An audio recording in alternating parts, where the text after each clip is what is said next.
Hello everyone. Welcome to the YouTube Model Builders Thursday night general hangout. Thursday's hangouts are for the general discussion on model railroading that we all can set a topic to discuss for the night. Thursday's hangouts are the proud sponsor of the Tuesday night presentations, the YouTube Model Builders, eMag, and the YouTube Model Builders live show. I want to say thanks for everybody joining in tonight's show. And here's your host for the night, Johnny Reb of Southeast Rails.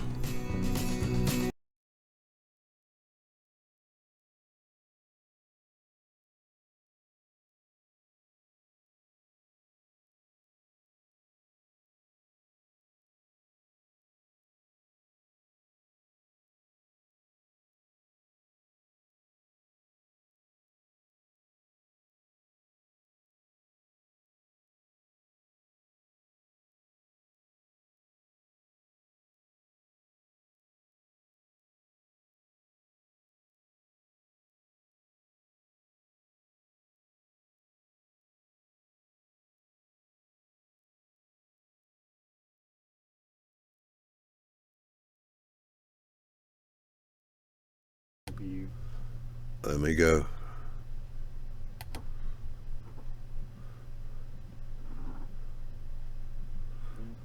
Oh, thank you, Windows.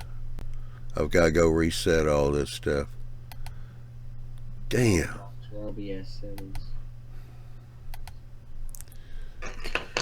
Let's tell everybody. And what did I have this set at? Digital output retail. Oh, there it is. Alrighty, now we got everybody going here. Jeez. Yep. Yeah. No, I'm not buying the Mac, Dwight. Yes, sir. Yeah, so everybody should be able to hear me now. Now the problem is Windows updated on me Tuesday, and I'm still finding software that I've got to go back and redo all my settings, which you see tonight I had to do here. And yeah, oh Ron, the Google Gremlins are doing real bad because I'm starting this up late because I have problems trying to log in. Thank you, people. Really like this. Alrighty, so hope everybody's doing well tonight. Got a new feller over here on the panel named Stu. How you doing, Stu? I'm doing all right. Figure out how to use all this stuff here. Yeah. A lot of lights, buttons, and whistles to go through. Well, I'm not computer illiterate, but this is a new one for me, so it's going to be a little bit of a learning curve. Yeah, that's okay. We'll help you out as much as we can. I appreciate that. So, you got a layout or? Actually, I don't have. I've been researching a specific area for about 40 years that I want to build, and I just finally came to the conclusion I didn't know if I was ever going to have the space to do what I need or want to or not. So a bunch of gentlemen in Grafton, West Virginia got together, which is the area I want to model, and started a club. And I just went up to talk to them, and at the time they really just were going to go willy-nilly with every brand. All right, Stu, we're losing you. Let's see if you come back. If you can hear me, Stu. If you can hear me, Stu, hold the control key down. All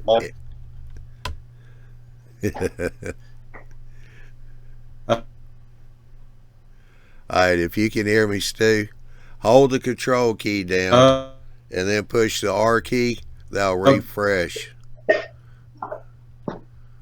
That'll refresh the hangout for you, and that'll hopefully straighten the audio up.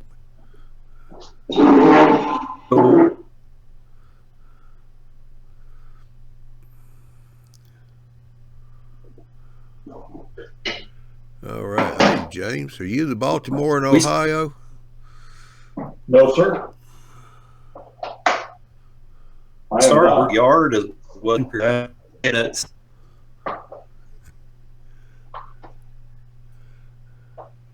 Stu has Can you hear me, Johnny?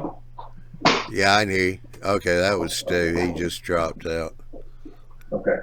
He I was guess having, it's okay if I'm in here, isn't it? oh, yeah. Okay. He was having audio issues. I was trying to get him to do a refresh. I guess he finally heard me.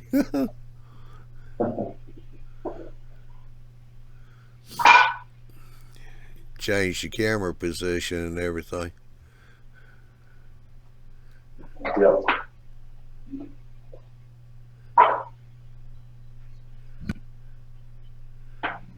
All right, Stu, if you can hear me, your microphone is muted. Ow!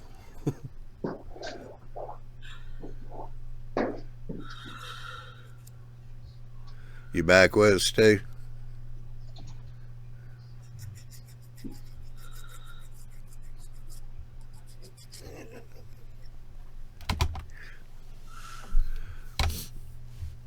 That's probably a good idea, AJ, to switch over to tin cans on a string. Indeed. All right, we got no sound from you, Stu. No audio. It shows. Amazon's having a sale. Amazon's having a sale on those tin cans and strings this week.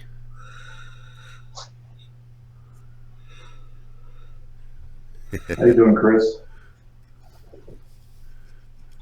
I'm good. How are you? Good.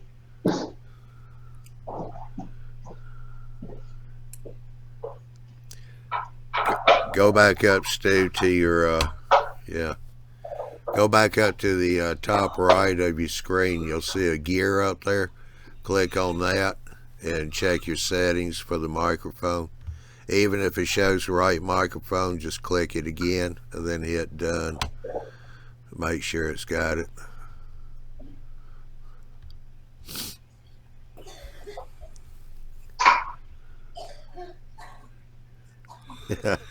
Yeah. Lip reading will probably come in handy tonight.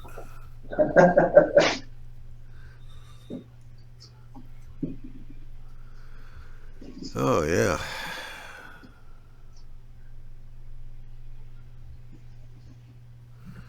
So, while Stu's working on his audio, you may have to refresh again, Stu, just for it to pick it back up. Control R, that'll refresh your Hangout. Just hold Control down, hit the R key. You made any changes on that layout, Jim? No, sir. Okay. All right. Added a few more switches, but I think everybody's probably seen that. Yeah. What's that, Stu?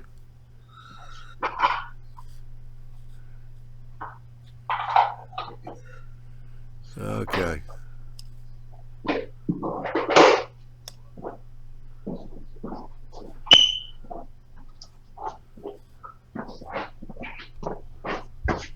Who is screen sharing? Josh, quit screen sharing, please.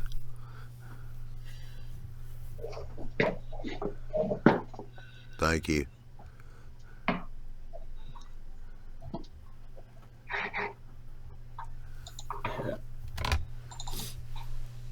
Dan, craft knives you make, they're too sharp. Just slipped and cut my finger down to the bone. Ow. That's always fun. Okay. How many stitches?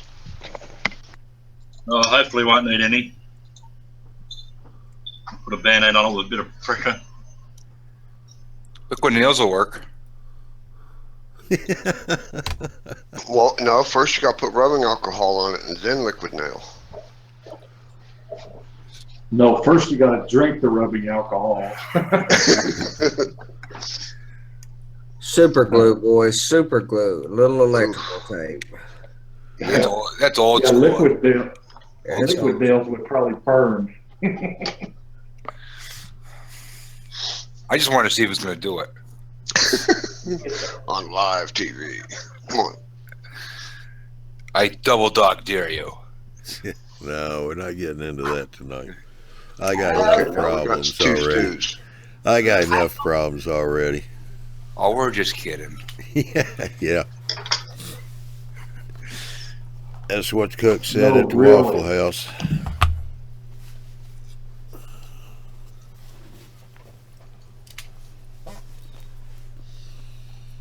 So, anybody working on anything?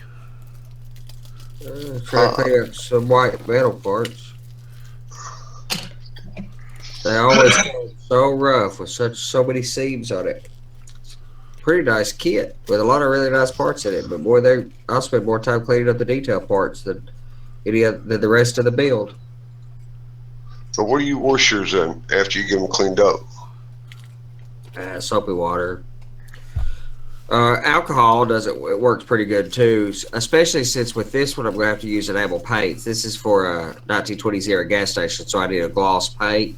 So these white metal parts have to be pretty clean. You know, a lot of times if you paint something flat, then it doesn't show the imperfections as much. So, but with these are going to be gloss with good decals on them.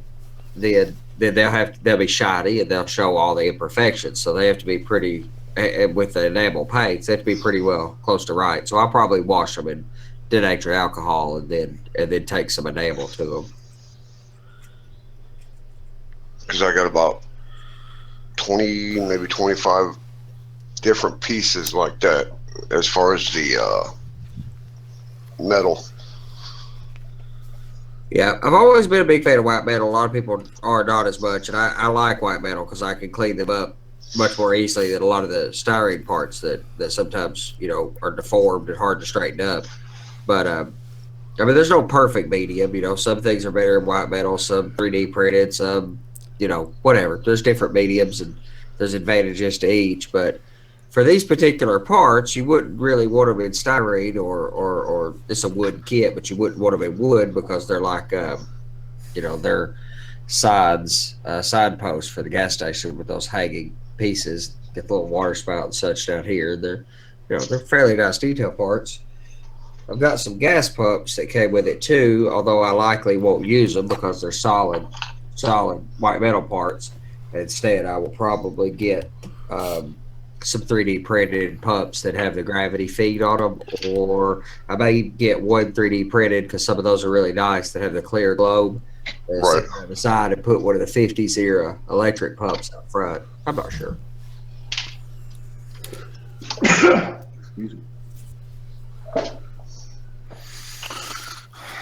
Oh, everybody's favorite part of a layout. You run a wire, I take it?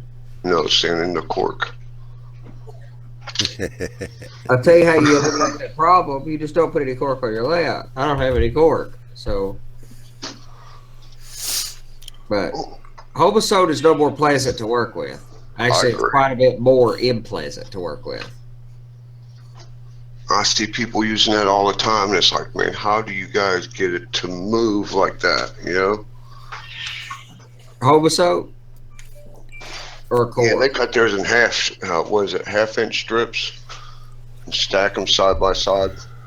Oh, now, my favorite way to do it, like when I build the big layout, and what I may do on this peninsula is I may do spline with Homosode strips. So I'll cut them in 2-inch strips and run them parallel to each other and here together as a spline of Homosode. But what I've done on the current layout, which the biggest focus in this area on this deck is there's a 4-track yard here where you would want a flat piece of Homosode anyway, and 3 tracks over on this side. So but as I go up the peninsula, it's single track, so a spline makes more sense there.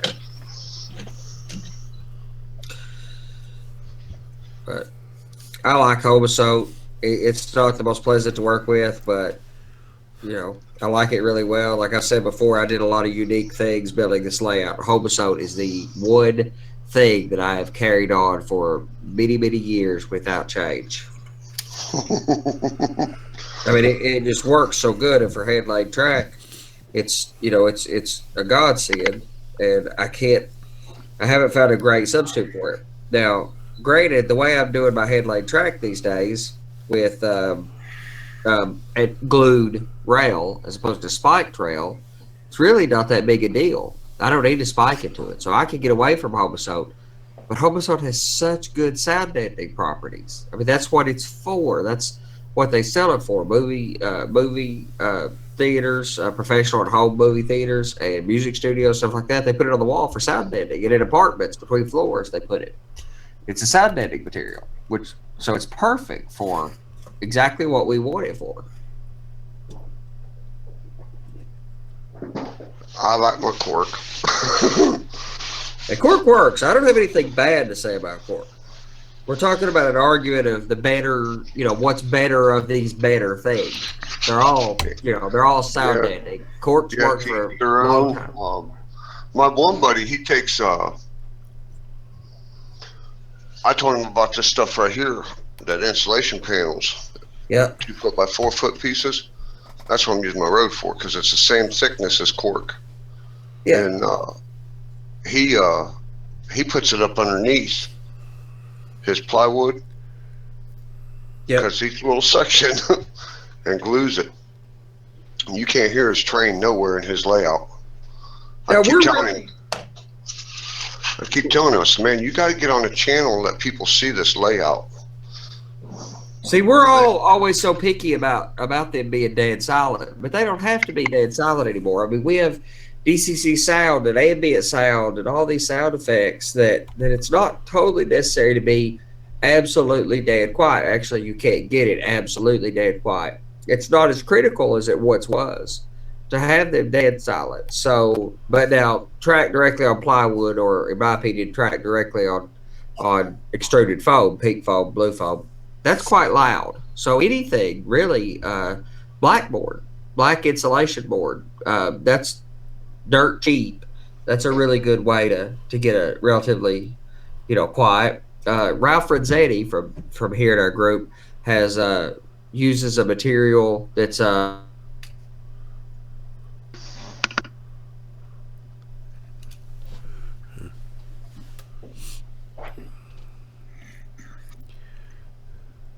Well, Andy locked up.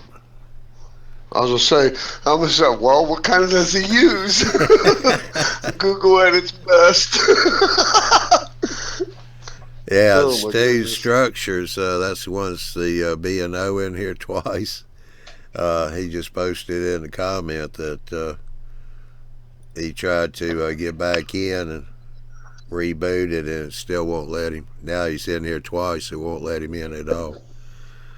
So, Well, hopefully it'll drop out. yeah, we done had to start the hangout once already because it won't. Andy was in here 3 times. Well, that's one way of getting a full room. Yeah, right. And he does like to take over the hangout sometimes. Well, I know somebody else that tries to too. I almost said something about the kettle being black. Yeah.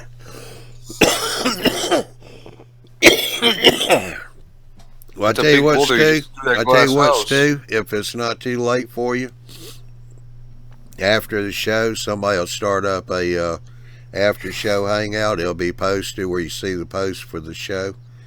You can jump in there and we can see what we could do to help you get going. See what all's going on, because right now Google's making a lot of changes anyway, making it difficult for all of us. So you didn't you answer what everybody's working on? Do what? Earlier.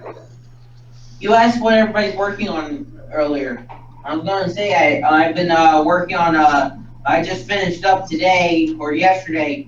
I installed the uncoupling magnets, and they're wired to a temporary on-off toggle switch till I get the control panel for the yard belt. Wired them in. I've actually friends from Alabama are coming in this tomorrow. Though their car broke down in Cincinnati. Oh, evidently you didn't hear me when I said the exception to that was Josh. I'm kidding, Josh. Those Yeah. uncoupling magnets work pretty good, huh? Yeah, they're old Lionel. We modified them to fit into Fast Track like we always do. We modify everything. It's cheaper than Lionel. Uncoupling magnets they have, and they work a lot better. They're a big coil. So here's one right here. If I got that in the camera, can you guys see that little black spot on the track, in the middle of the track right there? Yes. Wait, let me get around the cord so I don't trip the thing. I'm just going to. I have the layout turned on. Pull this. Which one is it? See? That's it uncoupling. Yeah. You're going too far forward now.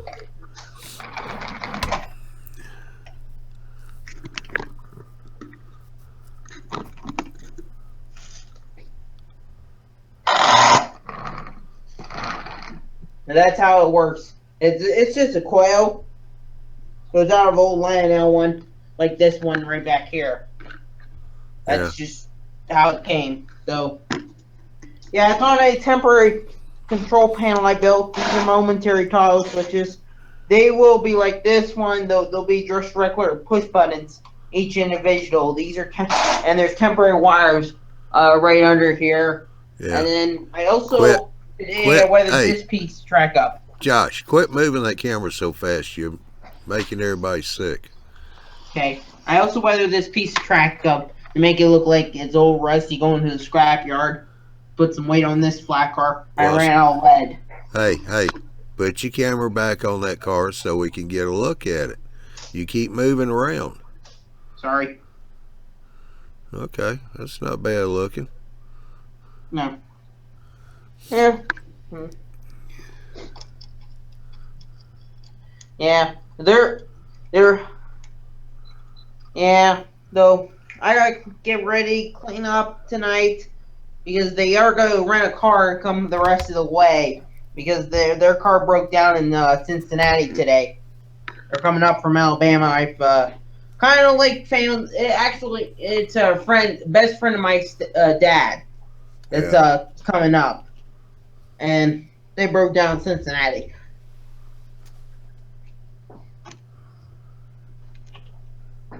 Yeah. Are they coming up for that memorial thing? Yeah, they're going to come to the Memorial Day thing. Though they're coming up to see the family. They haven't. We always go down and see everybody and all the family down there every year. Though they're finally making the trip. They haven't made this trip for years. They haven't even seen this house. They it was one of the old houses they saw. This is just something we're going to go up to. And also, we bought Kelly's Island last year. We bought the place at Kelly's Island, and they're coming up to Kelly's Island. I'll be up there for 2 days. If you guys hear me go in and out or delay effect in my talking, you know where I am. Well, that's usually normal for you anyway. Really? Is it always? No, I'm messing with you, Josh. I was going to say I have to run a cord all the way over here. My computer's on Wi-Fi, actually. Yeah. Stu, yeah, that's fine. What you can do is, earlier in the night, you can check the G Plus page for a Hangout post and jump in, and we can work on your settings or whatever, see what's going on, try and help you out on the Hangouts.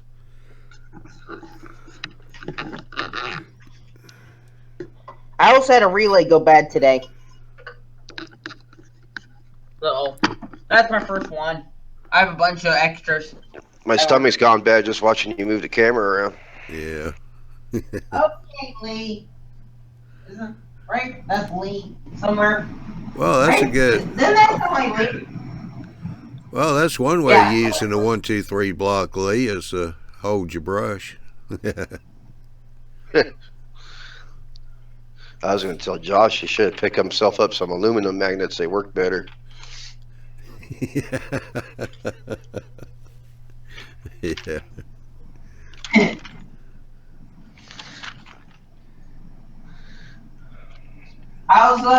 you get any progress on your railroad? Instead of you always saying you're going to tear that thing out. I already did. You better not. I'll drag everything back into your house and actually build it. What? Did you take your layout down? No. Huh. I'm always giving Josh a hard time. Oh, okay. Yeah, he's always doing that.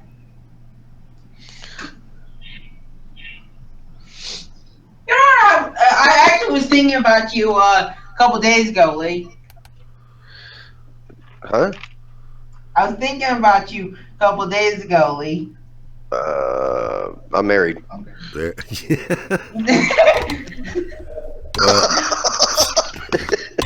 Actually, the reason why I said that is because I was watching the movie Convoy. I haven't seen that. Oh, it's a trucker movie. So, actually, the guy who played Smokey the Bandit, the sheriff, also played the sheriff in there, and also played Future Cop, and also was in the Emperor of the North. Wait, I'll give you. you have never seen Convoy? I drive a truck for a living. That was the last thing I want to do is come home and watch a truck driver movie. Phew. I had to backstep there for a minute. I want to hear more about what Josh wants to see. I want to hear more about what Josh is thinking about Lee. I don't. I'm going to get out of here if I start hearing stuff. Well, there goes the family show. It was just because I was watching Convoy. I've been in and I also been in a Jerry Reed film. I've been in the Jerry Reed songs and different stuff, and then I was thinking about Convoy after watching Smoking the Bandit, and then Convoy, and then I started thinking about Lee. That's real scary, Josh. That's very scary. Yeah, I'm going to definitely stay away from Let's Ohio. just go ahead and put it back on railroading again. Yeah. Okay, rubber duck out. Rubber duck out. Oh my goodness. Leave it to Josh. And I've actually Just had a watch few. out for Smokies. Just watch out for some Smokies. And I've actually had a few people ask me, why do I say this is somewhat controlled chaos show?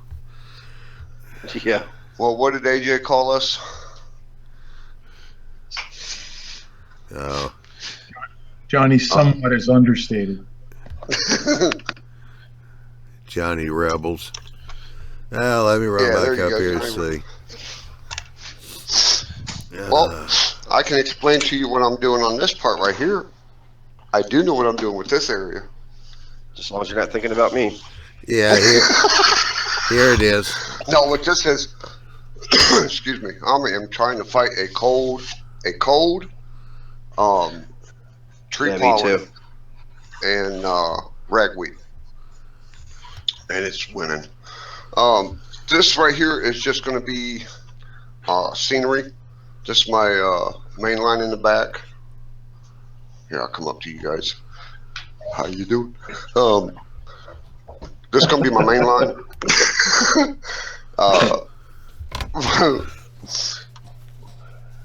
This will be a secondary line that will be for bypassing, because from this point going that way back towards the camera is a single track all the way over to the other side of the layout, which is probably 10 foot single track. This right through here will be coal camp houses, company stores. The 70s era of West Virginia. There's one place in Logan that has a it's like a 2.5% grade. They have a helper track that sits down back in this area, and one engine sits there, and that's it. They can't pull the truck coal up. They use that helper. I'm not going to that extent, but I did like the layout of the coal camp houses, the company store that was down here. This is similar to the road that I seen, how it zigzags. This is mostly all rocks back here where they blasted and cut. I'll be using that goop that I made up. Yep. I got a piece of, see if I can get this. I got a piece of styrofoam cut that I'm gonna use as a backing plate. That would fit right here, and that way I can do my rocks and everything that I want to and not have that much space taken up. You know, because it just fits kind of perfect right there on that road. But that's my ordeal for that. So they actually had company stores still and company houses back in the 70s down there? Oh yeah. Oh yeah. Wow. Wow. Yeah, they had company stores. They had They're private. They're privately run. Yeah. At least in my experience. they're privately owned and everything. Yeah, Yeah. company that got deemed constitution. There was some law that was passed in the late 40s, early 50s that basically changed that. Late 40s, and by the 1950s, you started seeing the company houses start take on personality because the owners. The company had stopped owning those houses and had sold them off, and the miners were owning those houses and painting their window trim blue or green or whatever. Prior to 1945 or something, they all looked identical. After 1945, they all looked a little unique. Yeah, I was gonna say because They all had their own little personality. I did projects for several years ago where we restored some of the company houses at a historical site, and there's actually people that still live there because it's passed on from family to family. Right. That's like in my bottom here, and there's maybe 8 original coal camp houses that still look like they were back in the 60s, 50s. But then you got the coal camp houses that, like you said, that has taken on their own personality with, the metal roofs, colors, trim. Some of them has siding. Some's been added on. But Yeah, that's when we did the project for the Pennsylvania Historical Commission, we restored them to what they were in the 1800s. Right. That's what's nice. Yeah. So we had to put stone foundations back in and everything. We still have, I'm going to ask the gentleman if I can take pictures of it. It's an 1827, I think, is on it's a log cabin home. One of the originals that was first ever built in this area. And it was back in the 1800s that they built this. And it is slick. I mean, it looks like it was Daniel Boone style. Yeah, so I'm going to see if I can build that. Yeah, Stu, he's from West Virginia, Stu Structures. He said, yeah, I heard that. He has a lot of those homes still exist in his part of West Virginia. Yeah, we gotta hook up one time, and I'd like to see because like I said, if it wasn't for you guys, it would have been a runaround layout on mine. But now, I don't know if I can get my camera to zoom over that way. All right, well, hang on. All right, while you're doing that, where'd he go? Dan Ward, TRP. I myself am having a hard time compressing the town I'm wanting to model. Might want to check on last Tuesday's show there, Dan. We had the track planner on. That's what he was talking about, was selective compression. Right. He had a really good show on that. Plus, he had an article in the EMAG that just came out, too. You can download that and read it. That may help. Plus, you can jump in our hangouts that we have usually every night, and let us see what you're doing. I'm sure somebody here could probably give you a hand with that. But check out the Tuesday show in the E-Mag. And Josh, hang on till I quit talking, please. Sorry. I got to keep it all in one sentence with Josh, or otherwise, I won't make it.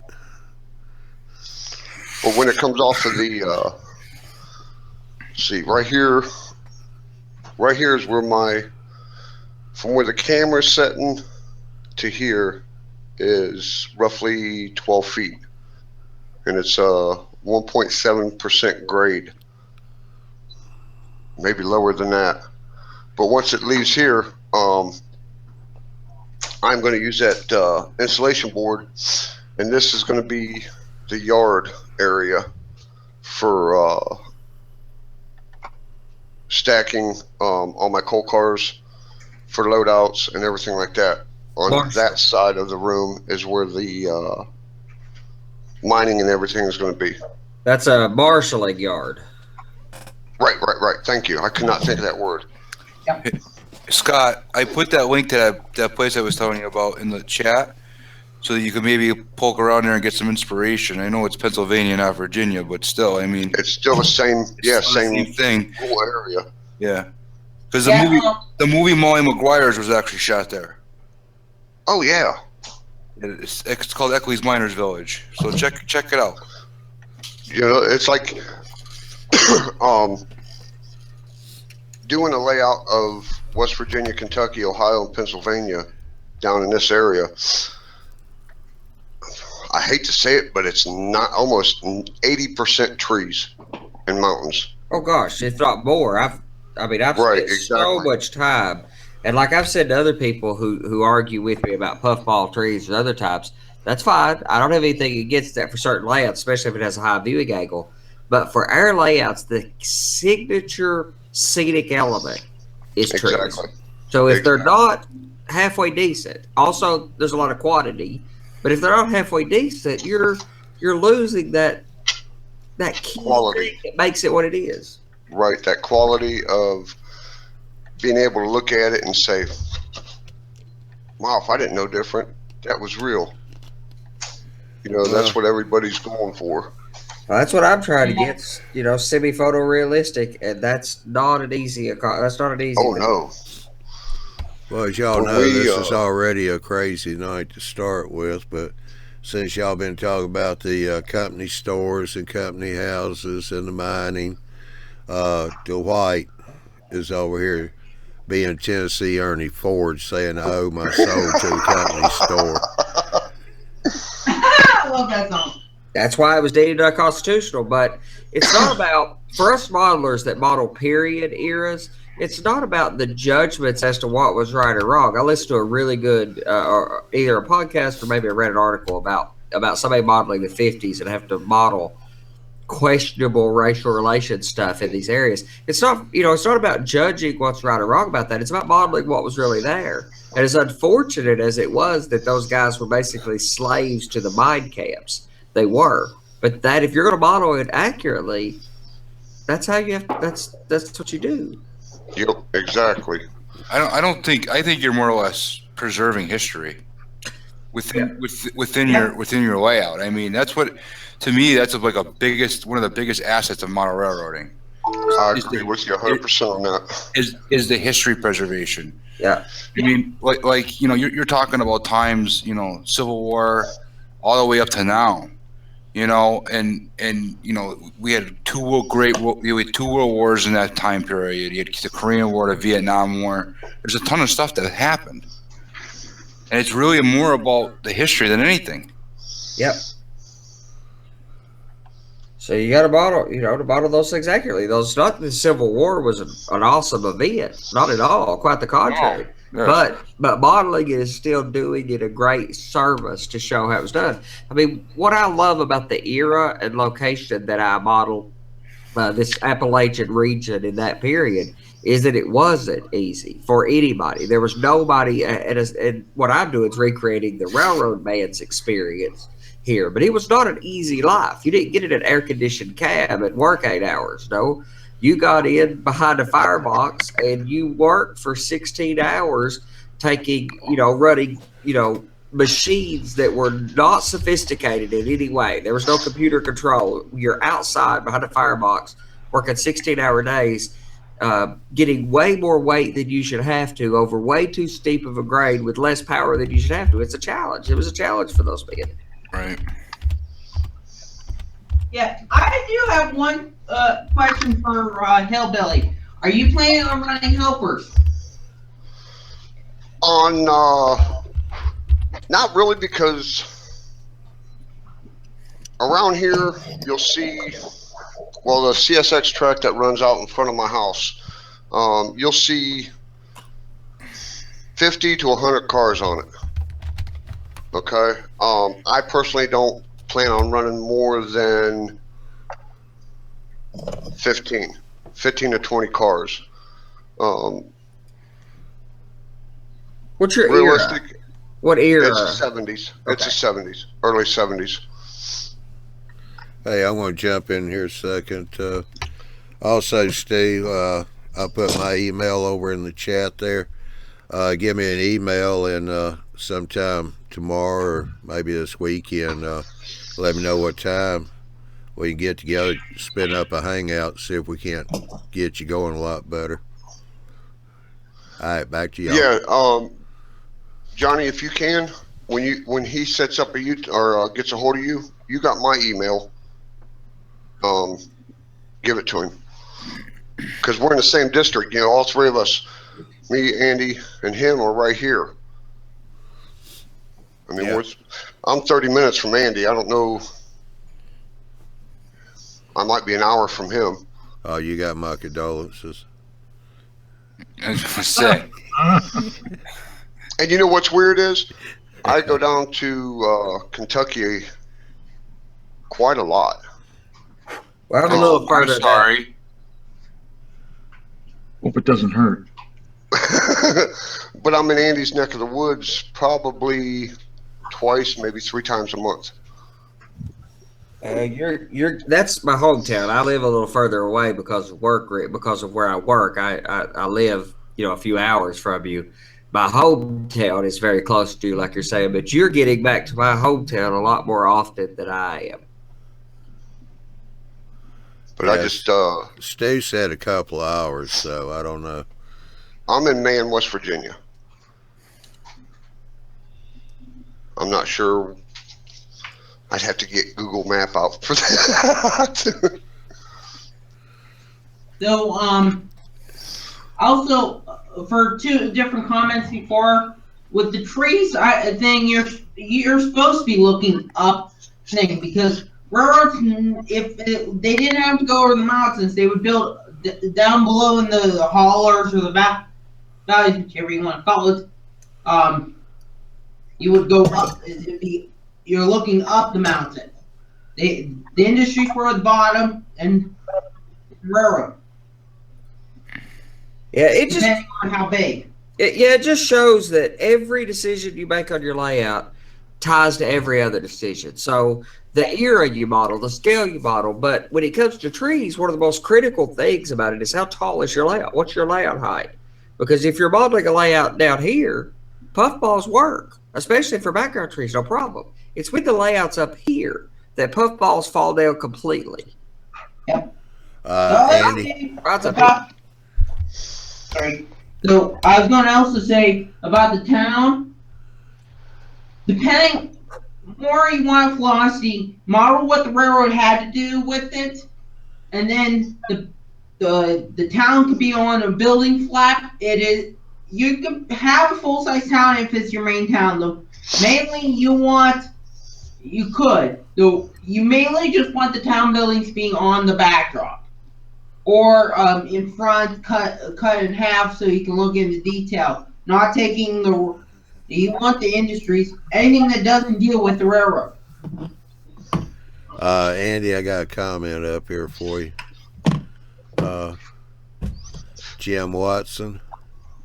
Keep up the good work, guys. Andy, I'm a fan of wireframe trees. I am too, and so a couple points of interest. Gordon Gravitt, he's a European modeler, British, I think, but yeah, I'm pretty sure British. He literally wrote the book on making trees. Like, there's a couple books in very good glossy paperback books that you can get from Amazon and others on making deciduous and conifer trees, and they're exceptional, and they're wireframe style of tree making. And his workmanship, his art is perfect. And I agree that there are a lot of places where wireframe trees are absolutely critical and necessary. I will have some wireframe. Actually, I have wood now, but I didn't make it. Let me pre-hash that. I put the clay on it, but I haven't put the ends on it. I put the clay on it and carved the architecture into it. But Phil Wyman, one of my really good friends, Phil Wyman, on here, carved this or framed this for me because I wanted to play with some concepts of it. And I think for background trees, where the tree needs to go up with very little down here and just go out like this, there's not a lot of those that you can't get a lot of sage like that. The sage is too wide most of the time. It starts like this, turns into this, and then turns into something that looks better than that, hopefully. I'm happy with these other trees. Very few of them have this straight up and down vertical. I have a few, but a lot of them are just too big for it. So wire trees are going to be critical for my thing too. But for right against the layout fascia, and especially for trees where you see the trunk detail right at the edge of the fascia, I like sagebrush. Really, really fond of sagebrush. Actually,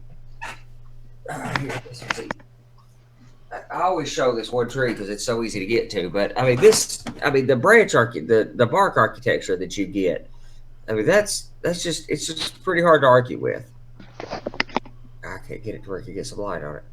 It just, it's got a texture to it. And when that's at eye level, like on my layout, it's at eye level. You look at that and you can see all that. It works for me. This is one of the wire brushes, wire trees that I started. I still got to do all the finishing on it. I don't know if I can before you coated in something, there's a forum post that Ralph pointed me toward that a guy uses sawdust and white glue. What is it, Ralph? Yep. And I think that may be the best way to do it. I tried clay, and I'm not unhappy with clay. I like it better than latex, but it's not perfect either.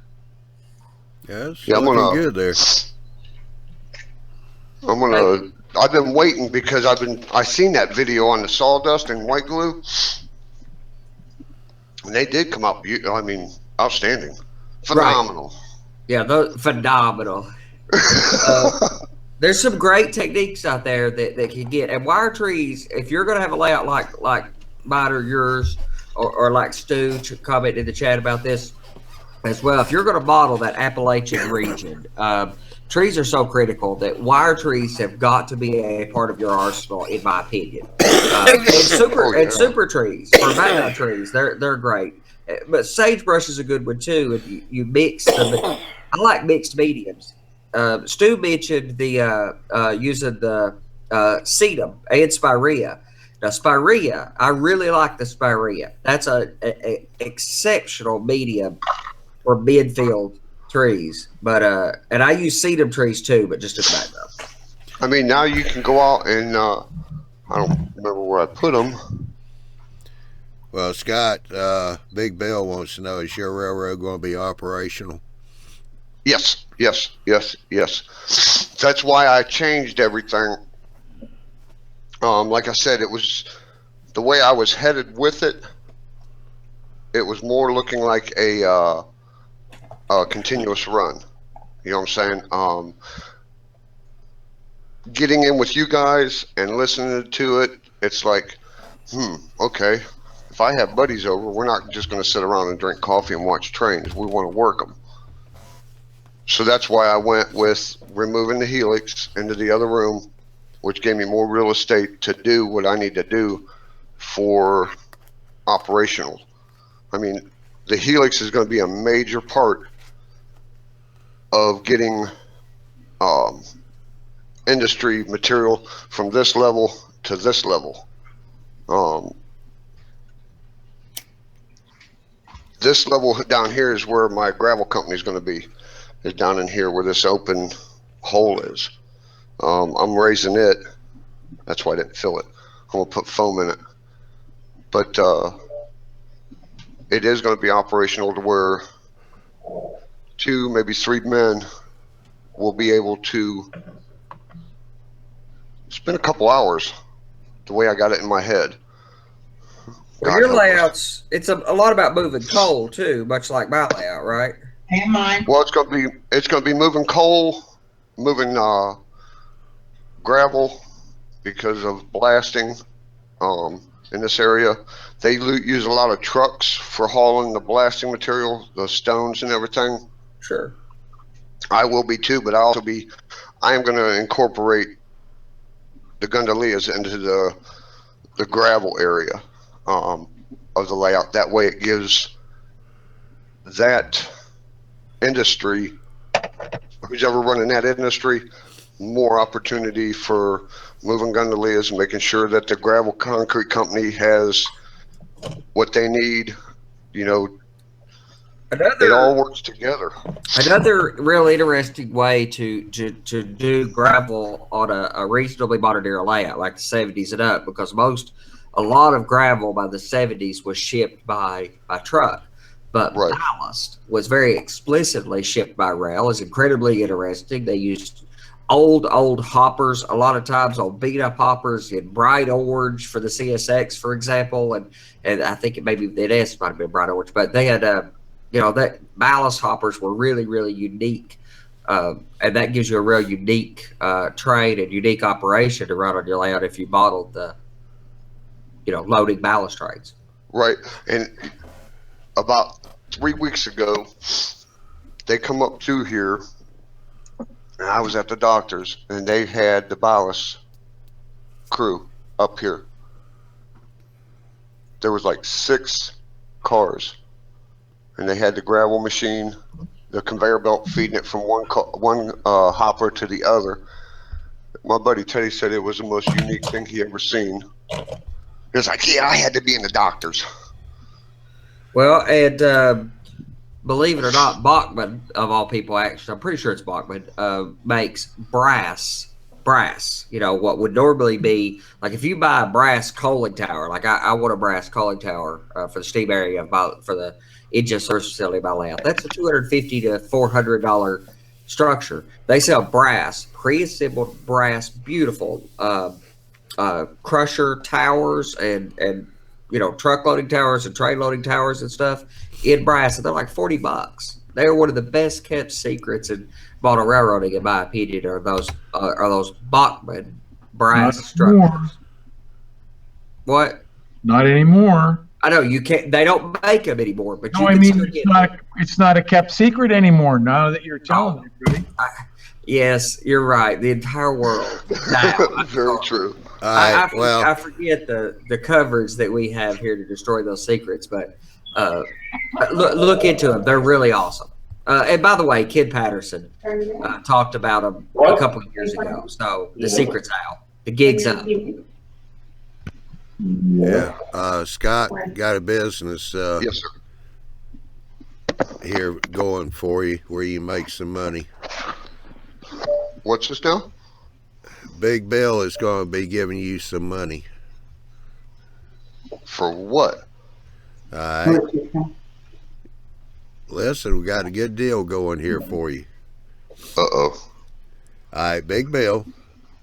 The gravel company can work with your gravel company can work with his Pez Cement Company, and your coal can supply the Genco Coal Company.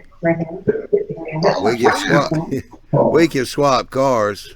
Looking forward to it. James, can you mute your mic, please? One more. James. No. James, can you mute your mic? Alright, He's not hearing me. I'll try it tomorrow. Anyway, How to do it. he's talking about swapping cars. Yeah. That way you send him a couple of your cars and he'll put them out there showing you making deliveries to him. Oh yeah, definitely. Yeah, I wanted to talk to, guys that would be interested in, swapping like 2 or 3 cars for a couple of weeks to where it looks like I'm bringing Cole up to Hang on. him. He's bringing gravel to me. Yeah, hang on, Scott. Jim. Hey, Jim. I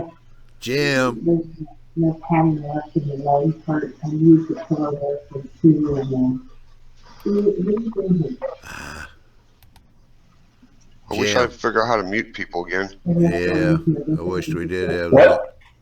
James. What's wrong? Yes, James, mute your mic, buddy.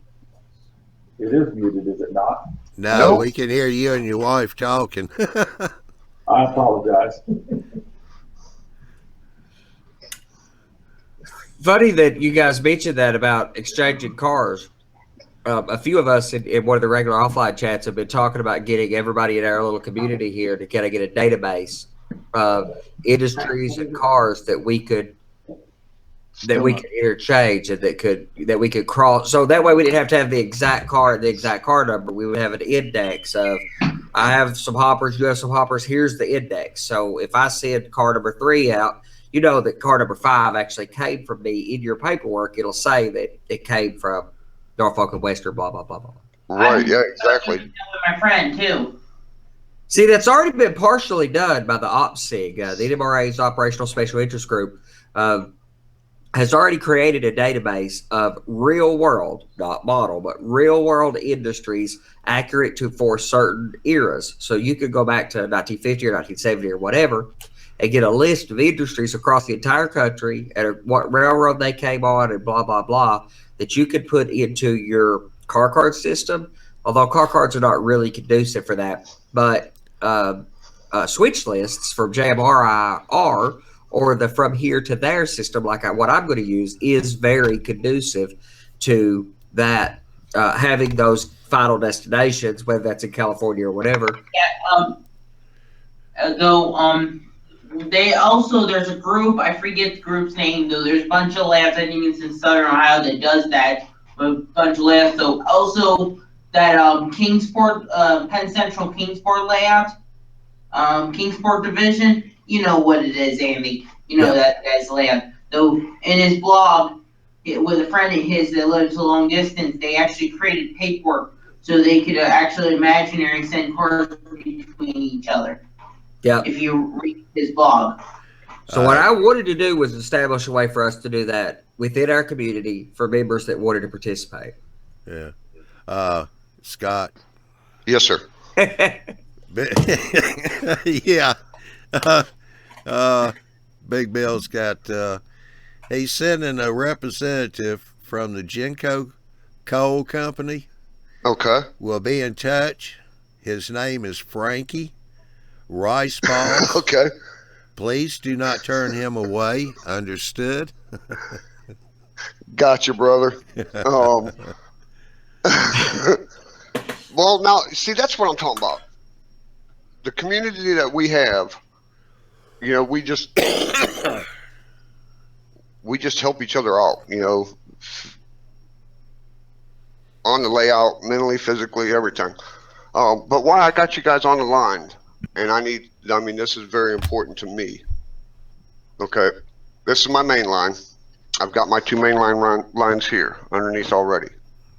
Okay, I've got one positive side of my secondary line ran. Now, can I use the negative off of my main line to ground my secondary line? Or your DCC, right? Right. Okay, you don't need the secondary line. Let's start with that. All right, so two parts of this equation that you're talking about. First, all you need is a pair of wires run around the layout, just one pair, 2 wires. and tie both circuits, both blocks to it. You don't need to isolate so in DC, we used common rail wiring where you had a common ground and you used a common hot, and you flip that on or off on that block to turn that block on or off, or multiple common hots from different cabs to switch between cab 1, 2, 3, 4. With DCC, you just need a pair of wires, except for things like occupancy detection and stuff like that. And typically, you're better to put occupancy detection for signaling on feeders as opposed to on bus wires, because if you are going to put it on bus wires, you have to do something called sub-busing, where you have. Well, no, see what I'm doing is, where's my switch? I have, my switch has insulators on it already. Okay. For the secondary line, right here, for the secondary line. Okay, and I am going to use, there's a tornado. I am going to use block detection with this. Number one, to let me know, I mean, it's all right here, you know what I'm saying? But for realism, I want the block detection on this, on my layout. That way I know where the trains are going to JMRI, more or less. Well, a block detection. Am I saying that right? Yeah. Oh, yes, absolutely. And you can put the block detection on the feeders, not on the buses. Because if you want to put block detection on the buses, which I do because of the number of feeders I run, but to do that, you have to do something called sub-busing, where you have a main bus run along the bottom of your layout. I would always recommend that everybody do it something like this, and that's common practice. Run 2 larger gauge wires along the layout, just 2. That's all, 2 wires, and they have to be 2 wires. And you can't use common ground or anything with DCC because it's a square wave, closer to being AC than anything else. So you've got to run just 2 wires. You can't share them or common them because they can get out of phase. So you have to have 2 wires run along underneath your layout, just 2. And then you come off from that, and it can be a smaller gauge wire, and you come up, and you go through your occupancy detector, and then you head down that track and pick up those buses, or those feeders. Those feeders. So it comes down through those feeders, drops down through the occupancy detector, and ties onto the main bus. And then that passing track would pick up those feeders, and then go through the occupancy detector, and then tie to that bus at a central point. That's a sub bus. Okay. Dwight, that S-curve that you're looking at, that's Scott's Road for his company houses, stores. Yeah. Yeah, this is going to be a dirt road. Potholes, I mean, the whole 9 yards. But that way my road, what's this? Go ahead. That way my road, I can build this part, the scenery, to my road, you know, give it that depth that I'm looking for. I know it's hard to say because it's in my head, and every time I go to draw this out on any program that I use, it just don't look right. I mean, I've used CAD, I've used all of them, and I've got CAD for building homes. It's a $5,000 program that I run for 3D blueprinting, you know. Can't get it to look right, but in my head I know exactly what I want. I had the same problem, or not the head problem per se, but I couldn't do it in CAD, and I went to school for architecture. Exactly. So CAD should be second nature to me to do it in that, and I just couldn't get the visualization of the things at the size that I wanted. So I bought brown craft paper, big rolls of brown craft paper, rolled it out, put turnout templates on it. I got one later. Anyway, just turnout templates that you could print free off from Fast Track's website or Proto87stores.com website or some of those turnout templates. Printed those turnout templates, cut them out, taped them down, and then laid blue Smurf tube, if you know what that is, that you put electrical in, conduit. laid that along, because it's roughly the size of flex track, laid that along the track where it went, so I could align and build all my track profiles, stacked boxes up, then laid flex track on it, set locomotives on it, and got down at eye level and looked at it.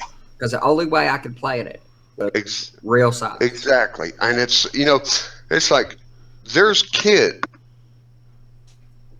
excuse me, there's kids younger than Josh that can walk through these programs with no ease. I mean, just pew! And I'm like you, I went to Kent State University just for computer graphing, 3D computer graphing. And they gave, well, that's a different story. But when you go, I almost cut my own throat. It's just trying to get it from point A to point B and then back to point A. It must have took a switch to a different direction on me. But I figured this way. If you've got the money to spend it, to have somebody do your blueprints the way you want to do it, do it. If you don't have the money but you want to do a train layout, use your imagination. The biggest thing that I've learned is walking outside, and which for me and Andy and some other guys, we've got railroads right in our backyard. We see trains every 4 hours. Some of the graffiti that I see on some of the coal cars that run up and down through here, the weathering, how weathered they are compared to the new coal cars that they send up here. CXX is changing their color scheme in this area. How it was the light blue and yellow, or gold, if I'm saying that right, to a dark blue, but the same color gold as the trim. And the coal cars look wild. I mean, they are nice looking. But you can go to Google is your best friend. Google Map. I finally figured out how to get my Google Map working. I had to do an update. I had my updates turned off. No. Once you get what you have set in your mind, don't let people discourage you on, well, if this was mine, I would do it this way. Well, it ain't yours. I'm doing it my way. Now, if you want to give me some good advice on how it would run smoother, like that switch that you told me about, Andy, over here, 2 months ago, something like that. You said if I had a switch backwards on my layout, and it was on the main line, and instead of the way I had my switch, it was more realistic if it was switched around. And once I switched that around, it took care of 2 things. My derailment that I was having in that area, and it did look better. Oh, God, did I say that out loud? Yeah, you're talking about when you say switch it around, you're talking about going from a left hand to a right hand, or right to left. Yes, sir. Yes, sir. And it did work out a lot better for me. And I'll use that same setup once I get back in this area for the yard. I kind of wrote everything down on, well, actually, I took pictures of my layout. The track plan that I had down, I took pictures of because I liked how it worked. Now I can go back to my pictures and recreate the same thing instead of going by memory.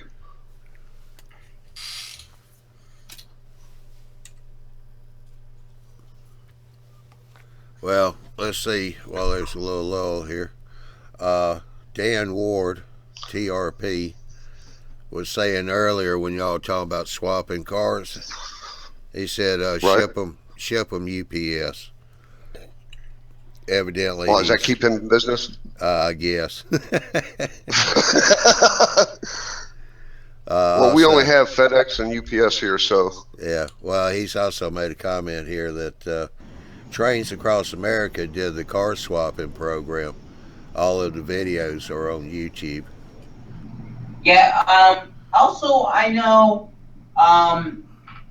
Moderator, when the American Frame Train program was going on, I think it was, they sent a locomotive to a bunch of labs that were featured in the magazine over time, and they just sent it to different layouts. They sent the American Freedom Train engine around. 4449, Daylight, if I remember right. I think that's what it was, yeah. Don't quote me or hold me to it. Now, do you all paint your cork before you lay your track down? No. Or do you paint your cork and your rails together? I don't think we... Don't paint the cork. Just put the track down, then you put your ballast on top. Yeah, okay, can I ask a question? If you have to. I mean, I don't want... I don't want to sound stupid, but this is the only way I'm going to learn, and our viewers are going to learn, and I'll be the one that makes sound like an idiot. Why do people paint their cork then? I see a lot of people. I would only paint the cork around where you're not going to put ballast where the points are. The same color as your ballast. Right, that way it kind of blends in together and it's not real noticeable. Yeah. Right, or you're not putting ballast there, so it just blends in. Because I've watched a couple people, or through the 3 years that I've been doing this now, I've been watching people paint their cork black. And it's like, okay, well, besides being a coal miner, I was a master carpenter for 35 years. And common sense tells you, if you paint this, and then you put adhesive down, and then you put this down there, you've got a thin membrane that's separating what you want to hold. Yeah, and also it's going to keep the cork from deadening the sound too. Oh, it will? Yeah. I didn't know that, see? See, you learned something. I think what you're seeing painting it black is guys that'll spray it with that Rust-Oleum paint, because they're going to spray the ties of the rails as well. And maybe that's what you're seeing. Maybe. I mean, because it's dark brown. Yeah, because Ron said that what he does is, yeah, that's like Ralph said. He's painting his track before he puts the ballast down, so that way he's not painting the ballast. Right. So now I'll do the weathering, you know, the weathering on the rails and everything prior to laying down the ballast and everything. Yeah. Man, that's a lot of track. But also, Scott, on those turnouts, don't know, did you see how Chris Healy ballasted his turnouts? Yeah, I did. Using electrical tape on the bottom? Yep. That's what I'm looking. Jimmy's the one that pointed that out to us about his layout. Yeah. That Chris did that. Applied that tape right here. Applied that tape on the bottom. Yeah, full length. Which I thought was a pretty good idea. That's probably what you're seeing, just like Ralph was saying. You're seeing people paint their rail, and then they put the ballast down. That's a lot of wasted paint. What? Well, it depends on what you use. If you use an airbrush, it's not so much wasted. If you use a spray can, it's going all over. Yeah, that's what I'm saying. They've been using spray cans that I've seen, and God, I love this man to death. My best friend Teddy. He laid down track just on top of his styrofoam. He said he didn't want no cork. I went up there the next night and I asked him, I said, what's going on? Why are you turning your track up? He spray painted his styrofoam. And it melted the styrofoam. Oh, God, it ate it like it was acid. Yep. Yeah, if you're going to do anything like that, you got to paint the styrofoam with a latex paint, a good soft coat, so that you have something to separate it. Now I am going to use house paint is great for doing that. Yes, it is. And my wife picked up some house paint for me. She wants me to use it on some of the houses that I'm going to be building for the layout. She paid 99 cents for it. Wow. At our neighborhood paint store. A gallon.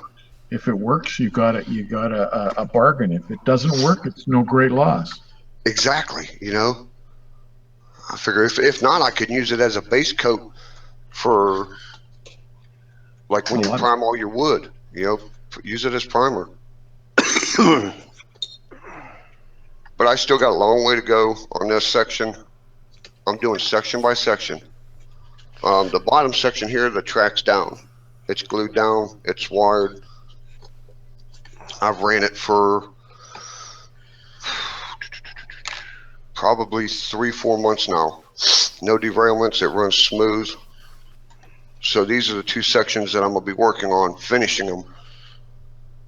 As far as the track, the ballast, the mountain, all that good stuff. And then move over to another section, another section, another section. Because if you keep bouncing, you got too many things going on at one time. And there's two things that will happen. You'll get lost, you'll lose parts, and you'll get frustrated. Oh, heaven forbid you don't want that. No, God, no, that's not part of modeling. Not at all. But this road's going to take me up to the original heights of the layout when it had the helix. This is the original heights right here. I had to come down 3 inches because I dropped the helix. It takes you up to where the farmhouse the wife wants put, which I've showed you this. This is the farmhouse that'll be going up there. It's wired for sound.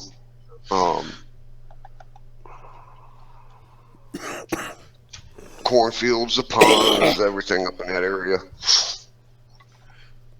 But like I said, it's 99% rocks and trees in this area, which really makes it hard for a person because you want it to look realistic as possible without looking cheesy. Does that sound right? Yes. So, you know, a while back before Andy's computer quit on him, or Google quit on him, he was talking about roadbed, homosote, and so on. He started to say what I use, and he froze. So. Yeah, true. Are you still there, Andy? He's away from his. Okay. Yeah, because the videos I've watched, they cut that homosote. Well, like see, 2 I don't inches use thick. it. I don't use homosote. I won't use it. I can't. That's a moisture grabber. Exactly. This is what I use. And being in the humidity all the time, it doesn't matter. But being up in the north, you have the extremes. It goes from summertime high humidity, and in the wintertime it's dry as a bone. And when the humidity comes back, your tracks kink. They lift. Exactly. So what I use is this. It's a special foam. It's gummed on one side, so it's like a roll of this rubber foam, and it's originally meant to cover air conditioning piping. It's an insulation tape. Oh yeah. So I put it under the track, and it deadens the sound. It gives me a little bit of a roadbed, and when I put when I weather and put the track in and all the gravel and the ballast, that's what it looks like. Wow, dude. Can't- That looks nice.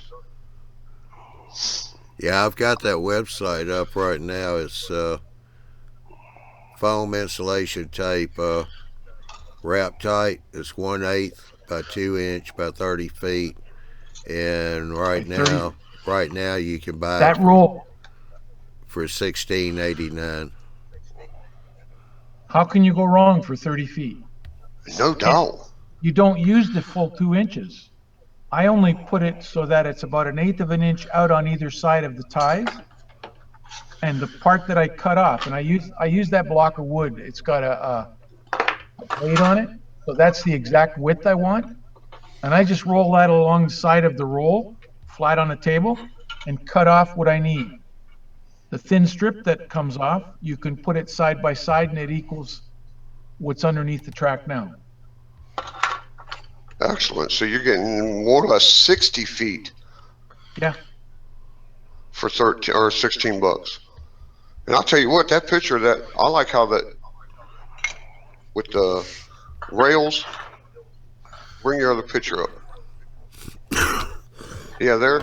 How you got the rust that bled down onto the On the ballast. limestone rocks. That looks good. That really looks nice. Now, this is the only part I have ballasted right now. This is my gauntlet track.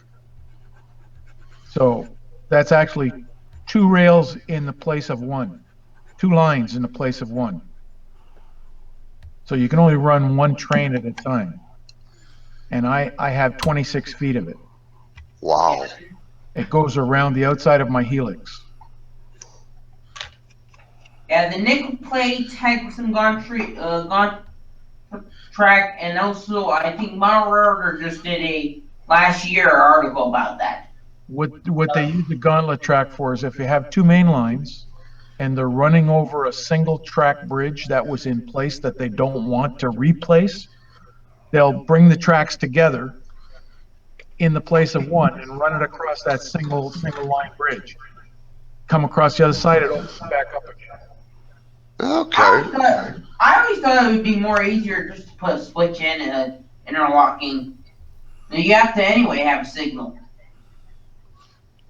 I would guess.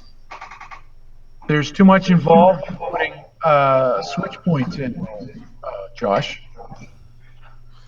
That means the switch points have to be monitored. True. Yeah, this gauntry track has to be monitored. You can't monitor because you can't have 2 trains at once on that track, even though it's 2 different lines. You're right, but the thing is, you have train orders. Yeah, you know which one's going in which direction at whatever time, and you know you got to be off there by the next train. Yeah. I'll be right back, gentlemen.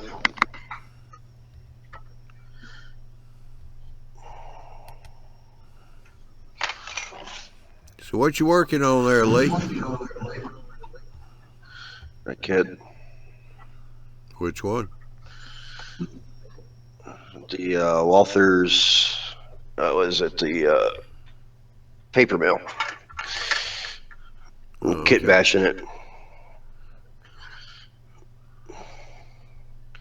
Yeah, it's going to be a little chemical plant. I'm going to turn it into a backdrop building. That's what I'm doing with it. Kind of taking, was it 1, 2, 3 walls and just kind of make it, it's going to be about 19 inches long.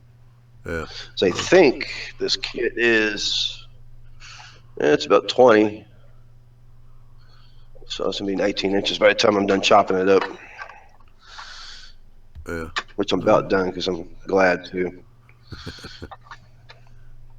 Yeah.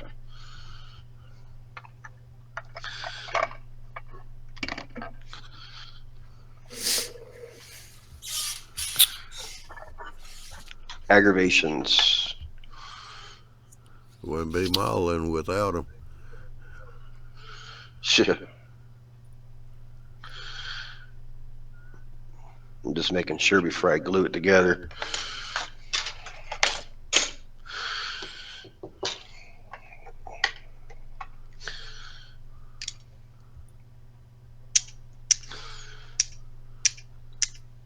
You like those?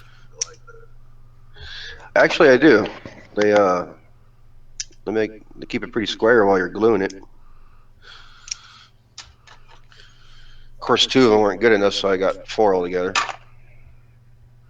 Yeah, I got one. Because when you buy them, I'm sorry. Yeah. So what building is this?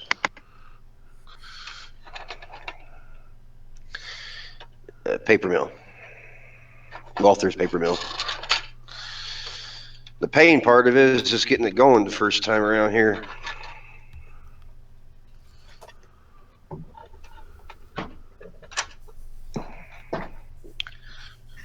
Yeah, it works pretty good just to get some glue in there to hold it. And I put some bracing. I got to put bracing right here, some angle bracing in after I was done, just to reinforce it. I was debating on what I was going to do right here for the side. I mean, you're not going to really see the side. I do not feel like filing all this down to an angle. But if I do it this way, when I glue, I don't know if you can see it. No, it's too close. Well, you're probably not going to be able to see it anyways. The brickwork. Because the way I'm putting this together, it's not going to trying to match be the way it it's up. supposed to be. Yeah. Yeah, just right here on the edge right here where it's butts up to something else. It's actually going to be the end of the building. There's not going to be any brick detail, but I think I just covered up with a tree or something. Put a vine up to it. Yeah, I could do that too. But yeah, so I was trying to figure out while I was over here thinking while I'm waiting for the wife to bring pizza right now. Oh, we thought we smelled something. It wasn't ain't here yet.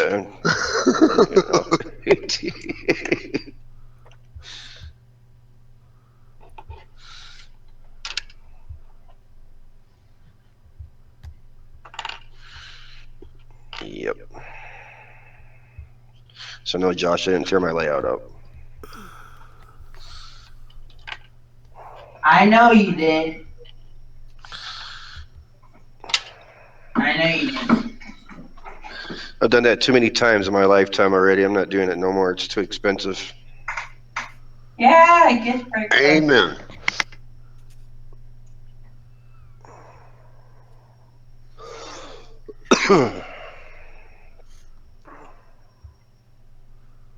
Yep. I think it's ready to go.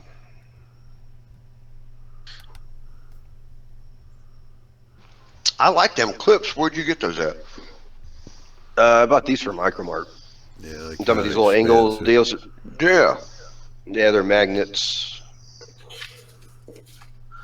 They work pretty good. Well, I bought this one, and that's right here. I bought this. This thing, don't get this one. Yeah. This thing's crap. Yeah. It's not Yeah, that it don't good. hold it at a 90. Yeah, I don't hold it at a 90-degree angle at all. Yeah, you gotta do some Magnet was adjusting awesome. on it. I know you get some. I think you get something like this from Harbor Freight. I don't know if they're small enough for something like that, but I think I've seen something like that before, that they're used for woodworking or something like that. Well, I'm not sure. I don't have 1, 2, 3 blocks, but you could use your 1, 2, 3 blocks in rare earth magnets. They're strong enough to go right through that plastic. I got 1, 2, 3 blocks sitting right here, but you said what magnets? The rare earth magnets, the neodymium or whatever they call it. I never thought about that, but Yeah, I guess Stan Stalk and Bachman also sells them. Those clamps. But these here, Yeah, I think so. I think that's what he's talking about. yeah, they were pretty good. I mean, the only you know what I like about these is I could get in here in the corners right there and actually get some glue in there without getting glue on these. Of course, you don't want to glue these because then it'll be glued to your model. But Yeah. that's what's nice about getting in there with the brush and actually get glue all the way across that seam right there without getting glue on these. That's what's kind of nice. That's what I bought this for, but this thing's just crap, man. Don't get this. Actually, matter of fact, I'm going to throw it in the trash right now. There it goes. You'll dig it out later thinking, man, I need that for this.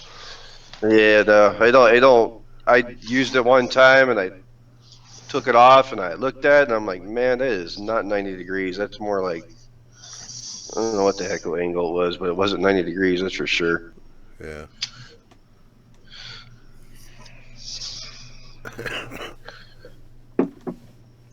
Newcastle's got an after show up already. Yeah. Well, I'm fixing to wind down anyway. Aw, but I was having so much fun, Dad. We'll go to the after show. I am. Hunk. Yeah, I know I am because I got a few things to say to Josh. Uh-oh. Starting to think about me, man. We got to talk about that.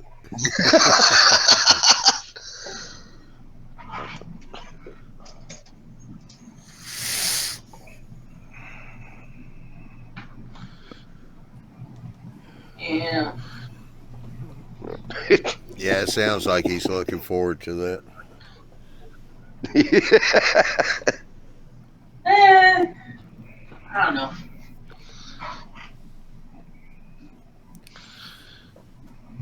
Yeah, we actually also from earlier the company store.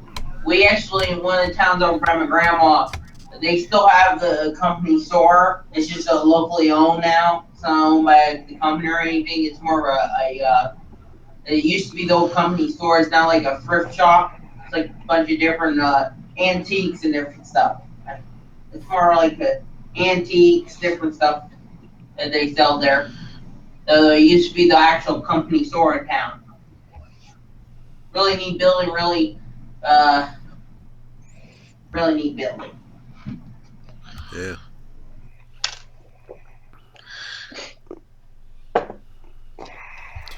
Alrighty. Well, I guess we'll wind this one down.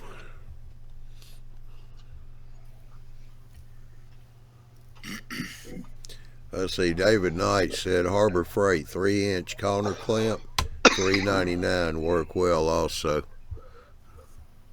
Yep. If it's the blue one, think they're red. I got the blue one, and they really don't work that well because once you start and tighten down, you'll push one wall up. Yeah, the ones I've seen, they were red. I've got another one. It's a big one. In fact, you know what? I think they're used for welding. If I'm not mistaken, they're used for welding. But I bought a different one at Harbor Freight, but it's closer to $10 for it. But it's a lot bigger clamp. It could be used in modeling as long as you don't have short walls. Like what you're doing there, Lee, it won't work. No. But actually, I bought some Legos bricks and made some right angles with those. And I checked them with my machinist squares, and they're dead on. Yep, I've seen people do that before on the budget model railroading group. Yeah, I hear Ralph's showing off his right angle block. That's what welders use for right angle, and then I've got the rare earth magnets to go with it. That's how I do it. Yeah.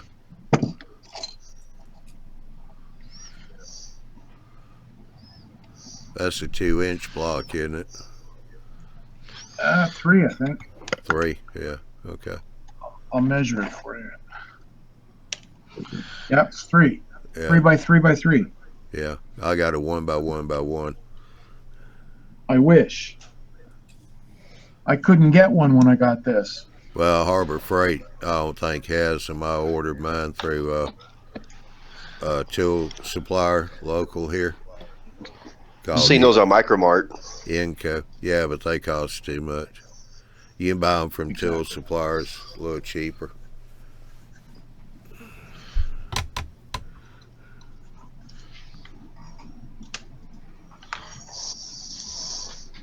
Yeah, David Knight said the red one.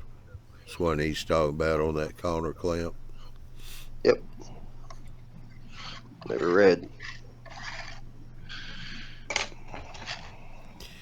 All right, let me switch over here and we'll shut this one down, and everybody that wants to can head over to the after show.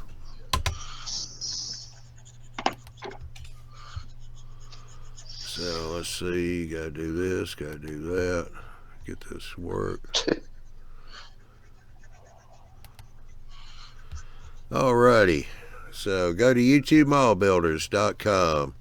There you'll find the schedules for the Tuesday and Wednesday show, which are at 8 o'clock Central, 9 o'clock Eastern. Then we have the Thursday night and the Saturday night show. The Saturday is once a month, which was last Saturday. Those shows are at 9 o'clock Central, 10 o'clock Eastern time. And also be sure to click on the e-magazine and do email notifications, so when it comes out you'll be notified. JD and his team do a great job. The one that just came out is about family and mall railroading, or even real railroading.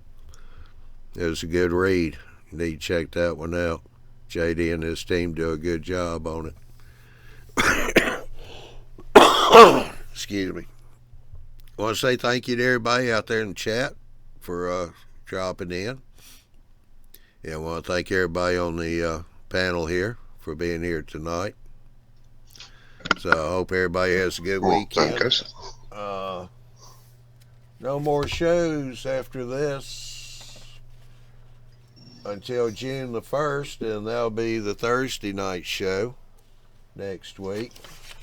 We got an Arduino show June the 7th on Wednesday night, 8 o'clock Central Time, so be sure to tune in for that one. But the next show will be the Thursday night show next week. That'll be June the 1st. So y'all have a good night. Have a good weekend. Is this a holiday weekend? Yeah. Yep, it sure is. So Memorial Day. Yep. Or Labor Day. Memorial Day. All right, be safe. Have fun. Don't eat too much barbecue. We'll see y'all later. Good night.